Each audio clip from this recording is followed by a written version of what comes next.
welcome to Canonimus. The immigration minister has the plan. He knows what he has to do to save Canada from drowning in migrants. Let's listen. You've been in the news of late in the last week, and I'd like to set up why if I can. As many viewers will know, the number of temporary foreign workers and international students exploded last year, boosted the country's population by over 3%, which was the fastest rate since the 1950s. Now, unlike the number of permanent residents, which you set ahead of time, about 500,000 this year, there was no cap on temporary arrivals. And as the country came out of COVID, there were a lot of job vacancies, nearly 1 million. The government made some decisions to address that, allowing students to work more than 20 hours in any given week. You allowed some industries to recruit up to 30% of their workforce from foreign workers. You designed pathways to help people who were temporary residents become permanent residents and then citizens. Now, all of that might have restrained wage growth and helped not fuel inflation, but at the same time it also contributed to the affordability crisis, sending rents sky high, 8%. In some rent-controlled provinces, it would be closer to 20% if you're a new tenant. You summed it all up, I thought, very well, saying it's a bit of a mess. You know, listening to him recount all the tragic decisions made by the Liberal Party has made it almost feel a little unfair for Miller to be put in this situation. Obviously, he agreed and he took the job, but he wasn't here to begin with, and he's just kind of picking up the pieces of the Liberals' failed attempt at doing proper immigration. And they sort of just threw him under the bus saying, hey, deal with all this heavy load. Good luck.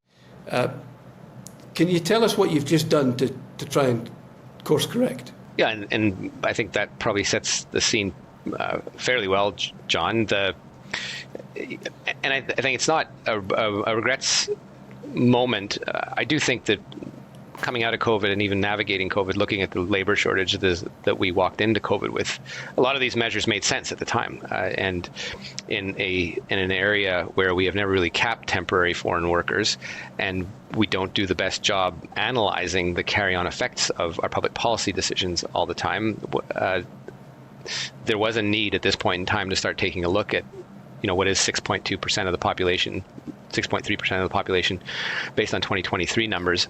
So we all know that what he's saying is total bull, right? I mean, we know you were warned 2 years ago, maybe not you per se, but your department did warn the minister in charge at the time, Sean Fraser, the Minister of Immigration, had an idea. You telling me he had no idea about this report? No, of course he did. You're just straight up lying to our faces, which is par for the course. And realizing that it's doubled or even close to tripled in the last very short period of time. This isn't the sole contributing factor to the cost of shelter.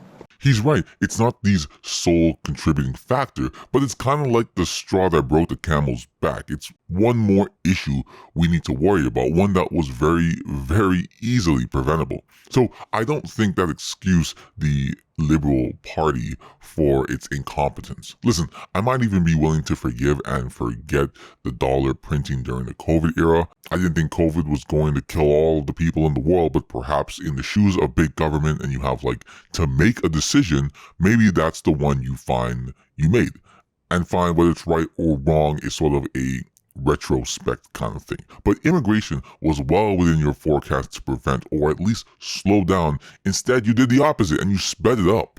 House equities have doubled, tripled in a very short period of time. Interest rates have jumped. Everyone is feeling the affordability crisis in a lot of areas. He says everyone, but I get the strange feeling that you, Minister Marc Miller, and your other minister friends aren't really feeling anything but a warm, cozy feeling when you look at your bank account and realize, oh, hey, you just got a raise for doing nothing, for being incompetent. Tell me how this makes sense. Make it make sense to me. But to the extent that it's a contributing factor, it was one that, as we were reflecting internally on it, we needed to get a handle on. The problem with the particular picture of temporary residency or presence in Canada is it's wildly misunderstood. I think most people think it's people that come in low wage streams that are working in fields or working in the fish processing industry. That's only a very small percentage of the picture. It's asylum seekers. It is the people that we welcome from Ukraine, 300,000 people that are here for humanitarian reasons. It's also the real growth of international students and the postgraduate work permits that are associated to them, which have really constitute, I would say, about 40% of the proposition. Is this supposed to make you look better? Because I don't think it does. I think it makes you look really, really bad. These are all the things you could see. We all know their problems that could be taken care of. I don't think anybody's fooled into thinking the guy working in the farm in whatever province you're in is the problem. It's literally everything else you just mentioned. Canadians aren't as stupid as you ministers seem to think that we are. And then it's all these specialized programs, whether it's under our trade agreements with other countries, international mobility agreements, youth mobility agreements that have really sort of created this balloon. Not all elements are equal, and each of them contribute in different ways to the cost of shelter. None of those categories is competing with me for the renewal of my mortgage, but everyone feels the crunch of that. So I think there are some narratives that we need to explore when we say this has caused that.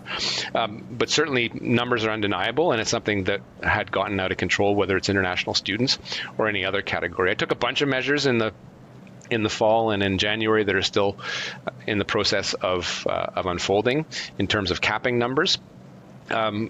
We need to have an additional conversation on bringing that number back to 5%, which is it's a 20% drop. So it's going to require a lot of discussions with provinces, a lot of discussions with businesses and unions to make sure that we actually get this right. There's a number of economists that have said that this measure might make things worse. Most of them agree that this will make things better in terms of affordability. Canadians are always going to feel some pain. Like, I don't think there's really a way for us to avoid that. I think we're already going through pain, and so the pain is going to simply continue.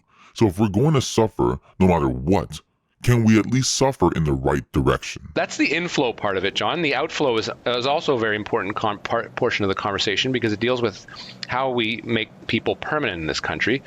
And it doesn't make sense to constantly strand people here, either leave them here, ask them to go home. For a lot of these categories, there is a natural transition to being a permanent resident. And that's all fine and dandy, so long as these regular flows or regular streams or launch pads, whatever you want to call it, to becoming a permanent resident comes with the caveat of being a productive citizen, and maybe even above average productive citizen.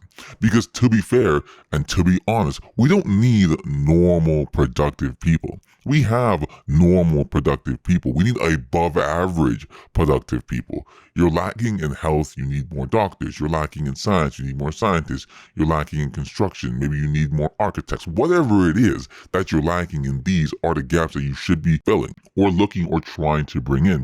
Because, like I said, we have normal productive people. You need above average productive people. Now, let's see what he has to say about being warned.